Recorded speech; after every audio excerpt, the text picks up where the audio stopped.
Thank you very much. Good morning. Great to be here. Great to see you. It feels like I haven't really been here for a while, because I haven't. That's why it feels like it. As Francis said, we're going to be speaking on Psalm 122, so do find that in your Bible. Another one of these Psalms of Ascent.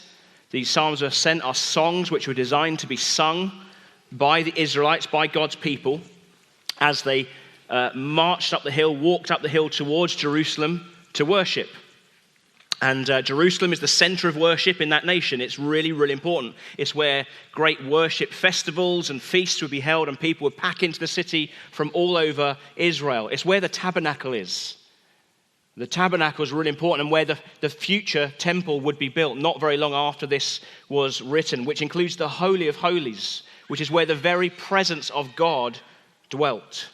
Jerusalem is where the Israelites would encounter and be reminded of the foundational realities of their relationship with God, their history. They'd be reminded of what God has done in their history. They'd be reminded when they see the sacrificial rituals and they'd hear the teaching, they'd be reminded about the forgiveness of God for them and what he's done and how he brought them out of Egypt. They'd be reminded of their redemption and the unmerited favor of God upon them.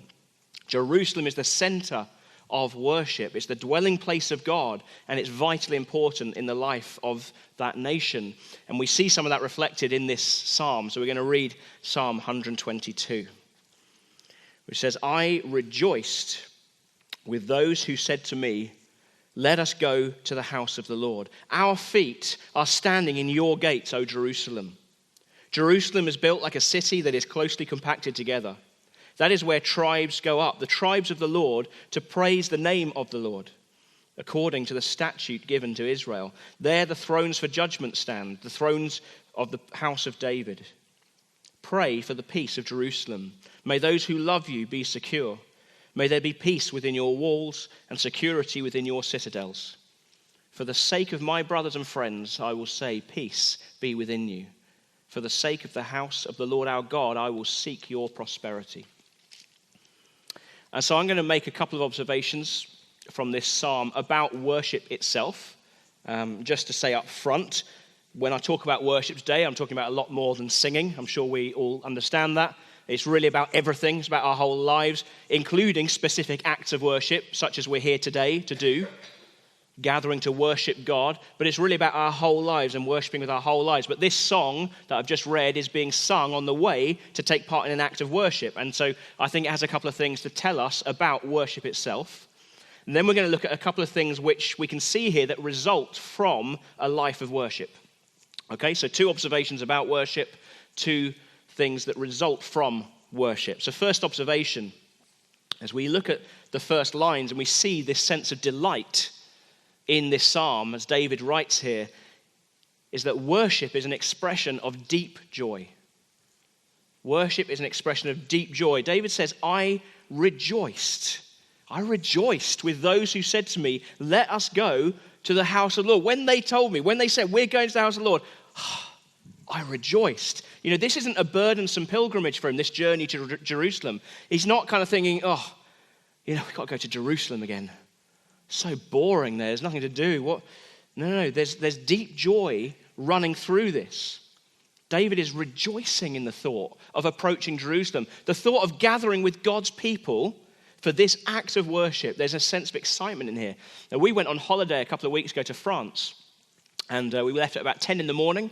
And while Suzanne and I were rushing around trying to get everything packed, get the car packed, make sure the house is secure, you know, the kind of things you do, make sure the freezer is shut and all that sort of thing, the kids are overflowing with excitement.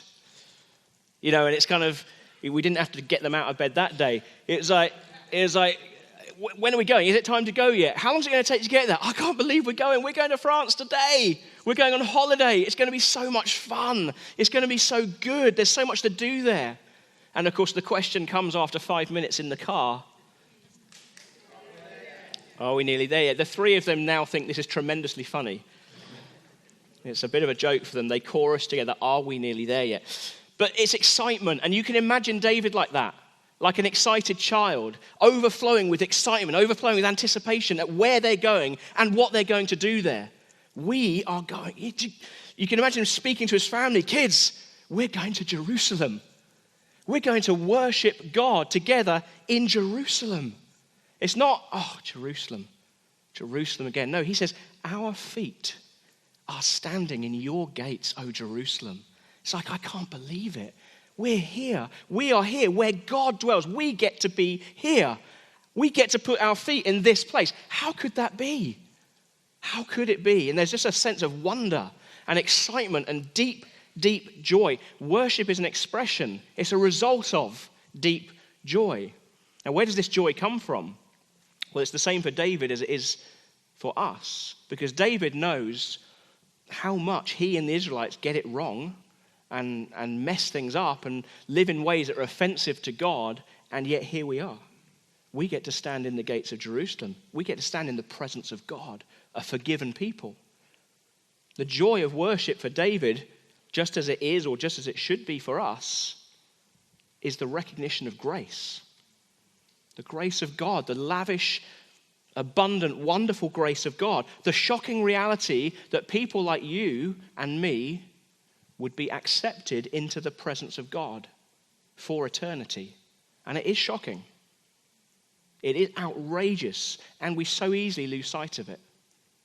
I was at New Day earlier in August, youth festival. We took a lot of young people up there, and there's one evening, a really well-known speaker called Francis Chan was speaking on the holiness of God. You should listen to it. Seriously, go on the New Day website, newdaygeneration.org. I think go and download it. You should listen to it. It was one of those moments of getting a glimpse of God. Just a precious, holy moment. But not kind of God as our buddy. God in his holiness. God in his purity, and just how terrifying he is. For creatures like you and me, he is terrifying. And in his presence, we should be dead. You see Isaiah in the temple, and he sees this vision of God on his throne, and he's terrified. Isaiah's a righteous man. He's terrified. He's taken apart. He's ruined. Or John in the book of Revelation sees the risen Jesus in all his glory, and it says he falls at his feet as though dead. The holiness of God. And it was one of those moments, a glimpse of the holiness, the purity, the glory of God. And all I could think in that moment, in this big blue tent with 7,000 people that was very, very quiet indeed, is how can it be that you would let a creature like me be in your presence and live? That's all I could think. It is shocking. How would you tolerate me? What's more shocking is that he doesn't just tolerate us, he invites us. We're invited to approach the throne of grace with confidence. How can it be? You can see where the hymn writer gets it from. Amazing grace. How sweet the sound that saved a wretch like me. I get to be in the presence of God, a holy God. I get to approach the throne of grace boldly, accepted, loved, forgiven. You know, we often talk about inviting Jesus into our hearts. Kind of that's a phrase that's quite often used. I was thinking about this. I didn't invite Jesus into my heart. I couldn't cope with Jesus. He came for me. He came for me. I just responded in the only way I really could when faced in that moment with myself and seeing the rottenness and the filth that lay within. And at the same time seeing the pure, beautiful love of God and how that was extended towards me. Just pure grace. I was well on the way to living a life of complete self-centeredness, total, utter self-centeredness that would find its culmination and its ultimate fulfillment in hell. That's where I was heading. That was my predicament. I was in deep trouble and I didn't even know it. But he intervened. He came for me. And so because of that, I can say through no doing of my own, I am redeemed. I have been redeemed. I've been set free. I've been rescued. I've been saved. I've been set free to worship him. I have a new identity. I'm a new creation. I've changed direction. I was heading for destruction. Now I'm heading for glory. And even in this fallen world that we live in, I can genuinely know joy in all circumstances. I can wake up every morning and know the joy of the Lord and know I am still redeemed. It's still true today. I am redeemed. When I wake up in the morning, something I quite like to do is just get up and straight away make the bed and sit down on the bed and just remind myself of who I am. To let the first thoughts of the day be about my identity in Christ. I'm a child of God. I've been adopted into your family. I'm a co-heir with Christ. How can that be? I was lost, now I'm found. I was blind, now I see. You, Jesus, you purchased me at such a great cost. You put such value on me. I was going one way, but you turned me around. I'm free. You've set me free to follow you. You've set me free from slavery to sin. My identity now is that I'm a child of God and that I have been redeemed.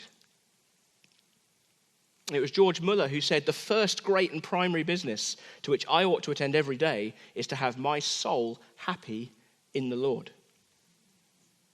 It's about recognizing and reminding ourselves of what he has done and how that has changed you until you get that breakthrough of joy, until you find your soul happy in the Lord.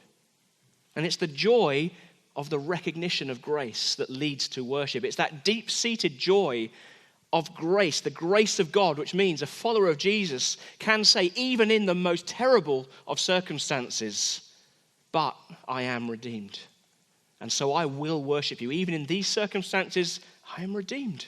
I will worship you, God. It's an overflowing joy that means we can say, along with David, I am standing, my feet are standing in the gates of Jerusalem. How could that be? It's amazing. So here's a question. Do you know that joy? Do you know that assurance? Do you live with that joy? Because the truth is, we often look for that joy in other places. We often foolishly think that we can find greater joy in the temporary pleasures of the created world rather than in the Creator himself, rather than in acceptance with Christ and the implications of that. What joy rules your heart? What are you pursuing in your life? Would you rather be popular and fit in with the world? Would you rather have an easy life? Is it comfort that you pursue in your life? It's all about being comfortable. Would you rather have the admiration of others? You know, we're so easily deceived. We're so easily deceived into pursuing these temporary things. There's a really well-known C.S. Lewis quote which says, "We are half-hearted creatures, fooling about with drink and sex and ambition when infinite joy is offered us, like an ignorant child who wants to go on making mud pies in a slum because he cannot imagine what is meant by the offer of a holiday at the sea. We are far too easily pleased." What are you pursuing in your life? What drives you? Is your life a life of worship of God, propelled by the joy of knowing God's grace, or are you far too easily pleased? Do you settle for second, not even second best? Pursuing, focusing on the pursuit of temporary, fleeting, and ultimately empty pleasures. Because it is a terrible thing, it's a tragic thing when we get used to the grace of God. When we get blasé about it. Because when we do that, we're effectively saying, I deserve acceptance with God. And that's a dangerous place to be. That makes a mockery of Jesus' sacrifice. Joy that leads to worship comes from recognizing the shocking, outrageous grace of God. So first observation, worship is an expression of deep joy. Second observation, worship is an obligation. Now that sounds strange, because it almost sounds at odds with the first point. Because in our ears, in our understanding, obligation and duty don't tend to have an awful lot to do with joy and delight. Look at what it says in verse 3 to 4. Jerusalem is built like a city that is closely compacted together. That is where the tribes go up, the tribes of the Lord, to praise the name of the Lord according to the statute given to Israel. A statute is a law. It's a decree. The call to worship God, the obligation to worship God above all else is the foundation of the Old Testament law and was reiterated and repeated in the New Testament. Now that causes a problem for some people. This idea that God commands his own praise, that God exalts himself. For some, that makes God sound like a bit of an egomaniac. You know, maybe he's a bit insecure and He needs our adoration and our adulation. Maybe God craves your praise. That would be mistaken. Because actually to have that view would be to project onto God the same motivations as you have. It would be to project your need for praise, which is born out of insecurity, onto a pure and holy, glorious God. It would be saying God's got the same motivations as me. It's really saying God's just like me. He's not. He's really not. He is glorious. He's holy. He's powerful. He's awesome. He's majestic. He's pure. He's not like you. A line that John Piper often uses is that God is most glorified in you when you are most satisfied in him. God is most glorified in you when you are most satisfied in him. Because actually he is where we find ultimate fulfillment and happiness and peace and satisfaction that we so crave. He is where we find it. And if God's glory is the most satisfying gift that he could possibly give us, then the command to praise him is the most loving thing he could possibly do. Psalm 16 says, "You will fill me with joy in your presence, with eternal pleasures at your right hand." God is the one being in the universe for whom self-exaltation is the most loving act, because he's exalting for us the only thing that can satisfy us completely and for eternity. He doesn't crave your adoration and your adulation. God doesn't need your praise. He offers it to you as your greatest pleasure in life, as your greatest fulfillment in life. Humans are created to worship God. Worship is first of all an identity before it's an activity. It's who you are before it's something that we do. It's in your DNA. You will worship. You will worship God or you will worship something else. You will worship the Creator or you will worship creation, but something owns your heart. Your heart is directed and taken by something. And so as well as worship being an expression of deep joy, we very often have to choose to give our worship to God in obedience to his command, knowing he commands it because it's what is best for us. But we don't just worship when we feel like it. I think we probably would never worship. We don't just worship when we feel like it. We live in an age where feelings are so important. Feeling is king. Feeling something is the most important thing. Experience has become the marker of authenticity. And so often people will wait for the feeling to come. Then I'll worship. Or people might say, I'm not feeling close to God. I'm not really feeling that sense of joy. So it would be hypocritical for me to go to worship on Sunday. It's wrong. It's a deception. That's a lie. Don't have it. Don't fall for it. Now, don't get me wrong, I'm certainly not dismissing the importance of experiencing and encountering God. We need that. We need to experience God. We need to encounter him. But you can choose to worship God with your life regardless of feelings because of what is true. Because the starting point is to recognize this is who God is, this is who I am. Creator, created. Holy, pure, powerful, majestic, fallen and weak. And yet I get to be in his presence because he gave his life for me. And so I am going to worship him. Because what is true about God and about you and about what he has done, that doesn't change whether you're feeling it or not. How you're feeling about something doesn't change the truth of something. And so I will worship him, whether I feel it or not. Sometimes we need to act and let our feelings catch up, not the other way around. And so we obey the command to worship God. In fact, the command, the decree to worship him is the most loving thing he could possibly do for you. The worship of God should be the thing that shapes and directs everything we do. Everything we do, everything we are in our lives. Worship is saying everything belongs to him.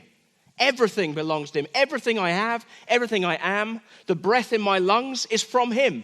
He sustains me. And so I want my life to be for him. The sight in my eyes is from him. And so I want to submit what I look at to him. My words, my emotions, my thoughts, they're from him. They're for him. And so I want to worship him with them. My family, my money, my house, my car, my job, it all belongs to him. It is from him. It is for him. Nothing belongs to me. It all belongs to God. That is worship. I was given life to live for his glory and to find my complete satisfaction in him. And that is what he decrees. Love the Lord your God with all your heart, mind, soul, and strength. You shall have no other gods before me. And yet, so often we do. Eugene Peterson writes this. John Calvin saw the human heart as a relentlessly efficient factory for producing idols. People want things to work better. They want a life that's more interesting. They want help through difficult times. They want meaning and significance in their ventures. They want God in a way, but certainly not a jealous God. Not the God and Father of our Lord Jesus Christ. Mostly, they want their own way. They want to stay in control, but have ancillary divine assistance for the hard parts. Ooh, I find that quite convicting. I don't know about you. Does that describe you? Do you pursue your own way? Do you seek to retain control? Do you pursue things like comfort, pleasure, status, acceptance above everything else, with the worship of God really driven to the margins of your life? Because it's not really what drives you. It's not really what drives your heart. It's not really what shapes you and what shapes your words and your thoughts and your actions. And you find yourself pursuing this endless list of God replacements, rubbish God replacements, temporary, fleeting satisfactions that we pursue, forgetting the glory of our identity in Christ and only coming to God when things get hard. You see, that's not worship. That's idolatry. What does your life show? What does it demonstrate? What does it reflect? Is your life an expression of your identity as a worshiper and of the call to worship God above everything else? Above everything else. So worship is an expression of deep joy, and worship is also an obligation. Now let's have a look at verses 6 to 9 to find two things that result from this life of worship. David says, pray for the peace of Jerusalem. May those who love you be secure. May there be peace within your walls and security within your citadels. For the sake of my brothers and friends, I will say, peace be within you. For the sake of the house of the Lord our God, I will seek your prosperity. One thing that we see here is that worship, genuine worship, results in genuine love for one another. May those who love Jerusalem be secure. For the sake of my brothers and my friends, I will say, peace be within you. David here shows a deep concern. He shows a deep love for the people of God. Because the love of God in our lives will always produce love for others. You know, where lives are focused on the worship of God, it will always result in loving community. This is what I found here in this church. When I first set foot in this church, down the road at where Lady Verney School used to be, that's what I found. That's what I saw. Just community. And I wanted to be with these people. There was something so attractive about this. I wanted to be with these people. Even before becoming a Christian, I remember when I'd be in places where Christians were gathered, there was something about the atmosphere that was so attractive. I didn't know what it was, but it was community. It was love. And Jesus says, by this, everyone will know that you're my disciples, if you love one another. Loving one another is part and parcel of being a follower of Jesus. It's a result of worshiping God. And if, like me at times, if you find you sometimes have a lack of love for others, the problem's not so much to do with your love of others, it's more to do with a lack of love for God.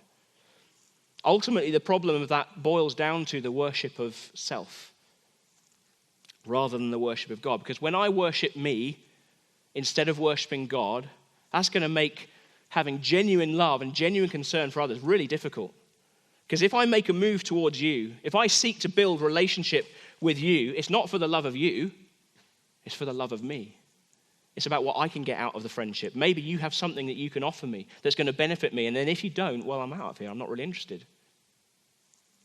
Now, it's only when my heart is filled with the love of God and my life is driven by the worship of God that I will genuinely care about you and your families and how you're doing, how your walk with God is going, even if you have nothing to offer me. Do you love God's people? I mean, do you really love God's people? Do Do you seek to encourage others? Do you seek to bear the burdens of others and to serve others patiently and kindly and lovingly and to meet the needs of others even when they can't meet yours? Or does your life revolve around you and your needs? So the first thing is worship results. Genuine worship results in genuine love for one another. Second thing that we see here is that a life of worship results in a deep concern for the work of God, for the mission of God. David prays for the peace and security of Jerusalem and for the house of the Lord our God. That word peace, shalom in the Hebrew, that means an awful lot more than just the absence of conflict. It's about wholeness. It's about the completion of God's will. It's about things being the way they were meant to be in the beginning, the way they were created to be. Restored, shalom, restored in the earth. It's about everything being okay, everything is right, and knowing that because God is with us and God is over us and God is over all. Shalom, restored. David cares deeply about Jerusalem and about its peace and its security because in this moment of history, when this psalm is written about 1000 BC, this is where God dwells. Jerusalem is where God dwells. That is where God dwells and does his work. But we know it's always part of a bigger plan, a far bigger plan of salvation. It was always God's intention for all nations to be blessed through Israel. Go right back to Genesis 12 and God speaks to Abraham. All nations will be blessed through you. It was always God's intention for that to happen, for the world to be blessed through what would come out of Israel, for shalom to be restored to creation. That is the work of God. That's the mission of God. And if my heart is filled with the love of God and driven by the worship of God, then I will care deeply about the work of God and the people of God and the kingdom of God. And to translate that into our context, I'd ask this question: does the worship of God place in your heart a deep concern for the church of Jesus Christ? Because it's his church. Jesus is building his church. Do you care for the church? And for the unity and the peace of the church, for the work and the mission of the church? Do you pray for the leaders of the church? Do you pray for one another in the church? Investing your time and your energy and your money so that God's work here in High Wycombe grows and thrives? And I know the answer for so many here is yes. Yes, absolutely. But let us examine our hearts. Because we live in a consumer age. And that consumerism, we find it so easy to indulge in it. And it can so easily creep into the church in some subtle ways and some not so subtle ways. But when it starts being more about your preferences, I like it when this person is preaching or when this person's leading worship, but I probably won't come next week because it's somebody else. Or maybe you find yourself moaning a lot about the church. Or why can't this church be more like that church? Or maybe it's, I'm just not finding church very fulfilling at the moment. Do you know something? The church doesn't exist for our fulfillment. It exists for the mission of God. And being here together on a Sunday morning and coming to midweek things, midweek small groups, is absolutely essential in the life of a Christian. But one thing it will not do, it will not satisfy your hunger for God. You will not find fulfillment there. It will deepen it. It will deepen it. And so worship overflows from the hour and a half on a Sunday and out into the rest of the week. I need to be here with you. I need this. Because for me, it's like it points me, being here with you points me to true north again. It gets me back on track. It gets my vision in the right place and propels me out into the rest of the week. When I feel kind of drifty when I've not been at church. So this August, I've had 3 weeks not being at church, and I feel a bit adrift. I feel a bit disorientated, and it's so good to be back. It's so good to be with you. I never miss church lightly. And it's not just because I work for the church. I never have. Even before I work for the church, I will not miss church lightly because it is so important to me. It's so important to be with you. But this is not where I will find the fulfillment and the satisfaction of my hunger for God. It just whets my appetite for more and gets me on track and propels me into the rest of the week. Worship overflows. A consumer goes into a shop looking for a product. So I might go to Next looking for a pair of jeans. But if Next doesn't have what I'm looking for, I have no fundamental commitment to shopping in Next. I have no problem at all to go to another shop and look for a pair of jeans there. That's ultimately what consumer Christianity leads to in the church. This isn't meeting my needs. I'm going somewhere else. Consumer Christianity is driven by the worship of self. It's about what I need right now. It's about what makes me feel good. It's about what I want, what pleases me, rather than a sense of calling to the people of God and to the work of God. Do you have a sense of calling about this church? That this is where God has placed you while you're here, as long as you live in High Wycombe and Hazelmere, that this is where God has placed you, and it's for a purpose. You're not here by accident. Do you have that sense of calling? Because you need to have that, either here or somewhere else. But you need that sense of calling, that this is where I'm supposed to be. Because otherwise, when problems hit, you'll be out of here. And you'll be rootless and just wandering around. The call of God and the worship of God lead us to want to be part of the work of God, to be passionate about the work of God. And it shapes our choices in life. Where we live, it shapes where we live, where we feel called. It shapes how we use money. It shapes how we use time. Is the work of God something you would give your life for? I love this church. I love the work of God here because I love the God of this work. He's amazing. Just put up that picture. This is a picture of a mountainside in South Dakota where you can see at the top a face has been carved, and it's the face of a Native American warrior called Crazy Horse. And the carving's nowhere near finished. It was started back in 1948, and the intention is for it to be the full figure of the warrior sitting on a galloping horse. This is something of a scale which is unimaginable. It would be the largest sculpture in the world by far. And although the body and the horse have barely been started and certainly not completed, you can kind of get an impression of how impressive this would be and the vastness of the scale by looking at the head. And that's a picture of the church, because the church is incomplete. The church is still being carved out, it's still being formed. The parts which have been chiseled out, well, they're a bit rough.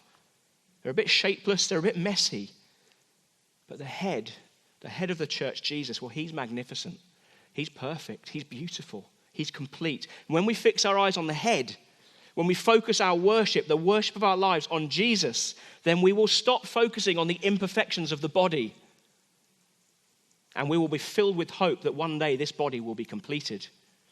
The present beauty and excellence of the head provides a guarantee of the future excellence and beauty of the body, the church, the radiant bride of Christ. Be careful how you speak about the church of Jesus Christ. It's his, he loves it. He's forming it, he's building it. If the band could come back up now. So worship is an expression of deep joy, and it's also an obligation. And worship, genuine worship, results in love for one another and for the work of God in the church. And in the time of this psalm, it was all centered on Jerusalem and the tabernacle, the place of sacrifice and ritual, and the future temple, the dwelling place of God. But here's the amazing thing, here's the wonderful thing. There's no longer any need for the tabernacle, because one came who made the ultimate sacrifice that was good enough for all time, for all humanity. As Jesus was nailed to that cross, it is finished, he said. No more sacrifice is needed. He has done it. He's done everything that needs to be done for our forgiveness. Have you placed your trust fully in him? Do you pursue him and his grace in your life? Is your life driven by the worship of him? And we no longer need the temple because we are the temple of God. God has chosen to dwell in us. And where the people of God go, that's where God goes. That's where the presence of God goes. Where you go, where I go, the presence of God goes. We are the temple of God. So no tabernacle, no temple, but we are all still pilgrims.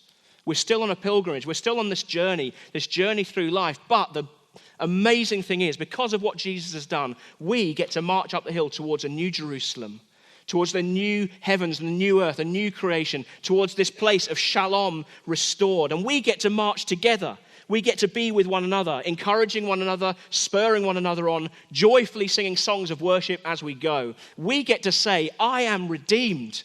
I have been redeemed. I've been set free. I've been rescued. My feet are standing in your gates, O Jerusalem, and I get to live in the house of the Lord forever, forever, forever and ever, for eternity. Loved, accepted, whole, shalom, restored. That is why we worship. That is why we worship. So let's worship him.